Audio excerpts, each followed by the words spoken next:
Everyone, it's hot as all hell in here, so if you may see, I'm sweating bullets. And plus I just finished cleaning up. So I get this question a lot via Instagram, via YouTube, via my family. Everybody asks me, like, how are you a stay-at-home mother? You live in New York City. Everybody know how New York City give it up. Like, it's crazy.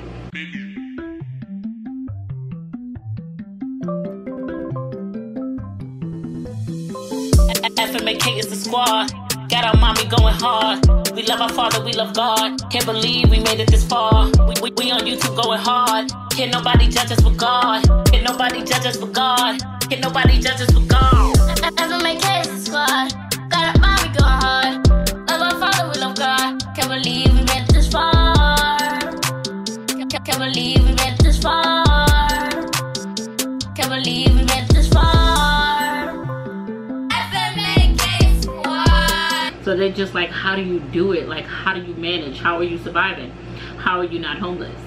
Before I tell you that, I'm going to give you a little backstory on how I actually became a stay-at-home mom. I didn't sign up for this. This is not what I wanted. This ain't what you want neither. As we all know, before I met Leslie, it was just me and my 3 girls. All of my children was of school age. I had a legit, hardcore, very proficient, if that's a word, if I said it right, routine. I would wake up in the morning, get myself ready, get my kids ready, drop my kids to school, head to the train station, go to work. I will pay my sister, because my sister lives right around the corner. I will pay her $50 a week to pick the kids up from school. The reason why I only paid her $50 is because her house is right across the street from the school, and the kids get out of school at 4:15. I will be getting off the train at 4:30. So she's literally watching the kids for 15 minutes. This was my everyday life. I was chilling, like living. I mean, I wasn't balling, but I wasn't broke. I was regular. And then I met Leslie, and his pull-out game was weak as fuck, and I got pregnant. After I got pregnant, girl, I hit the reset button in life. As you, all my kids is 2 years apart. All my girls is 2 years apart. I was done having kids. And of course, Leslie asked for a baby he got. And I gave him a baby. I had Carter, and I took maternity leave from work, and you know, my little old head, I'm like, all right, I'm gonna take maternity leave, I'm gonna go back to work. Nothing. Got this. Regular. You know, that's what people do. So as I look deeper into this whole maternity leave stuff, New York State only gives you 8 weeks of paid maternity leave. Hold on. That's not it. 8 weeks by law. And you only get 50% of your pay. No, we're not done. They tax that. Let's say you were making $300 a week. You're gonna be getting $150 a week, and it's gonna be taxed.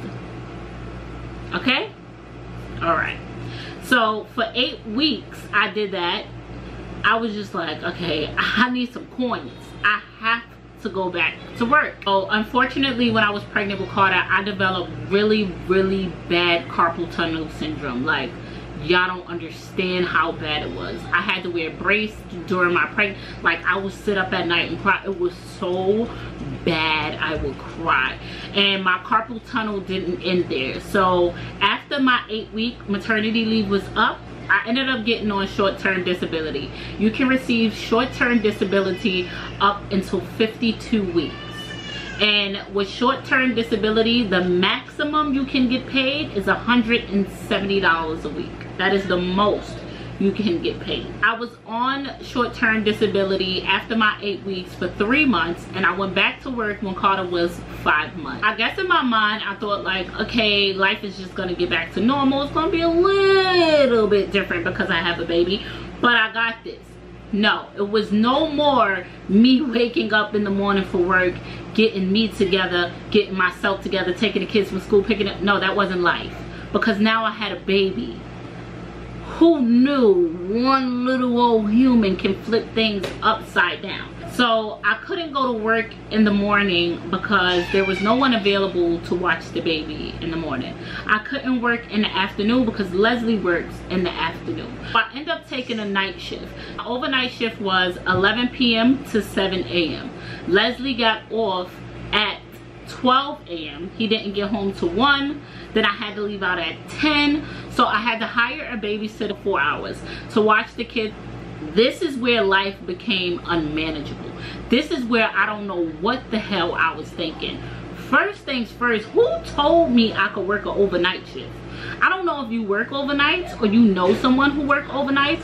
That is not something you just jump into. That is not something you can just do. The way your body is set up, when you work, your nights have to flip itself into days.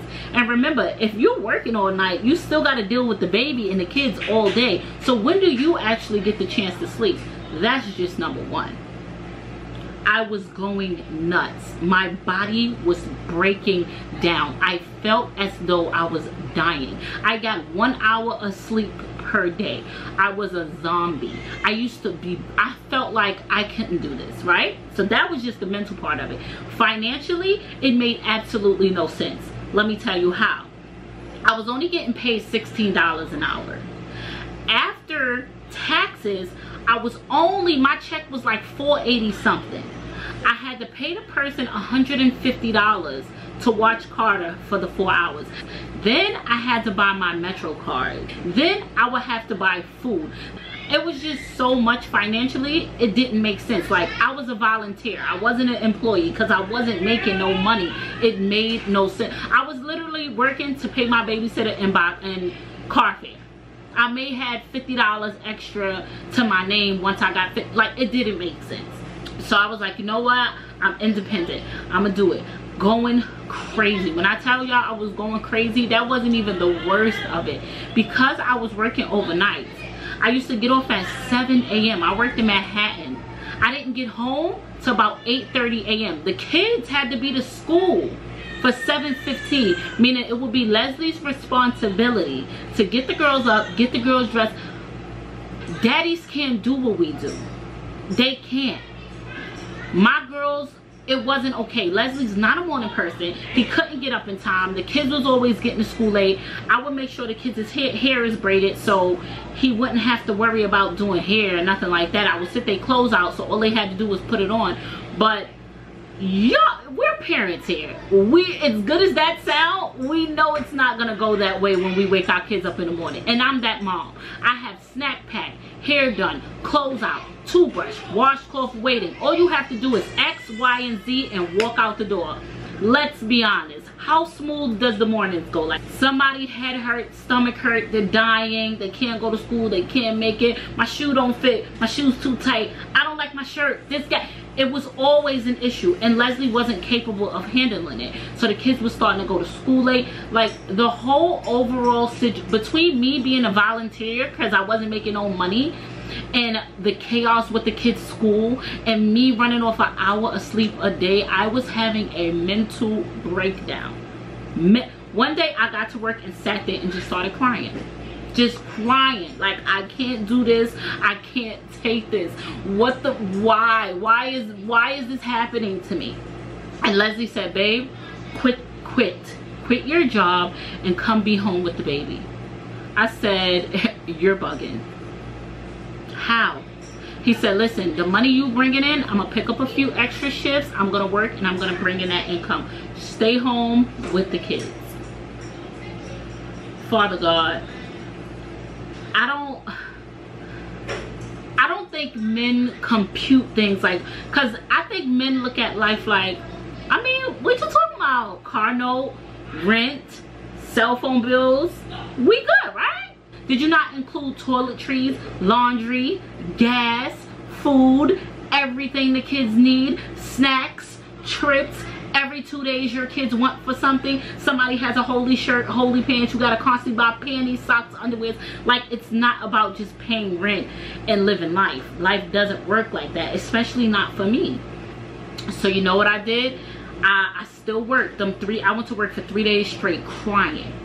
He was like, babe, quit. I said, you know what? I got something for you. I sat down at work. I took out a piece of paper. I wrote everything from rent to toothpaste on a piece of paper, and I wrote the price per month next to it. I took a picture and I sent it to him. I said, now if you can cover this, I'll quit. Sure enough, he worked, he did overtime, he paid everything. I said, you know what, I'm gonna take a leap of faith and I'm gonna quit. I'm gonna quit my job. So I resigned. So, you know, Leslie was paying everything, and I was like, you know, this doesn't feel too good. When you've been independent your whole life, it doesn't feel too good. The only source of income I had coming in was child support, and y'all already know how that go. He pays that when he wants to. So I'm just like, this doesn't feel too great to be like, hey babe, we gotta do laundry. Hey babe, we need this. Hey babe, we need that. I just so happened to start YouTube, and of course that was generating the income. And as you all know, I have a huge following on Instagram, and I learned how to monetize my Instagram, so that was bringing in a few coins, and things started slowly piecing together. He still is taking care of all the bills and things like that, but it was a struggle. I'm not gonna lie, it wasn't easy. And if you're as independent as me, you don't want one income. Running a household is just not easy. It's just not life, especially living in New York City. So once the little bit of income from YouTube, the little bit of income from Instagram, the child support, I will penny pinch all those coins together, and at least I will buy the month worth of food. So that would take that away. Like, you know, I would do that. I would get the laundry done. I will buy toiletries with that income. Like, and honestly, this is how we're living right now. That's how we do it. So a lot of people's wondering, like, but how? Like, how you do it. So that's exactly how we do it. I get a little money from YouTube, I get some money from my Instagram, I use a little bit of child support whenever it come in, and I am very good at budgeting. My life is based on budgeting. Once I pay my rent, once car medicine is paid and the car note is paid, I stop crying, because I know that I'm not homeless. We got something to get X, Y, and Z, and we got electricity. Now we got to think about toiletries, car note, insurance, like the whole list of everything gets to running down. And with credit card bills, that, listen, I just say it's God, because I don't be knowing how. I don't know how we do it, but we get it done. And if I do have any little bit of, I don't care if I got $10 left over, I'll use that to buy something for the kids. And this is honestly, that's just how I'm living. That's how I'm being a stay-at-home mom. Do I think me being a stay-at-home mom will last forever? I'm in a place now where I feel like I don't want to work for nobody anymore. I want to run my own business. I have so many great ideas. I have so many certifications. I have so many licenses in so many different areas. Like, I'm so overly qualified to do so many things. I've been working for so many years of my life. Like, my resume is off the chain. So I'm happy that those life skills followed me, because now I want to become a business owner. I want to do my own thing. And that I've always wanted to do, I want to open up an adolescent clinic for like at-risk adolescents, where like I can have sex ed, mental health, educational services, when we offer prevention services, many things that's dope to our youth, because I know, because I've been in those shoes. So there's so many things going up in my head that I want to do, and I plan on growing my platform, and I plan on making those dreams come true one day. I just know that my time is coming and my blessing is gonna come in. I struggle just like everybody else. There are months where I be like, I don't know how I'm gonna make it. I am very thankful that I do get to be with my kids. I'm very thankful that, you know, I am hands-on. So if you ask me right now, would I be a stay-at-home mom again? Yes.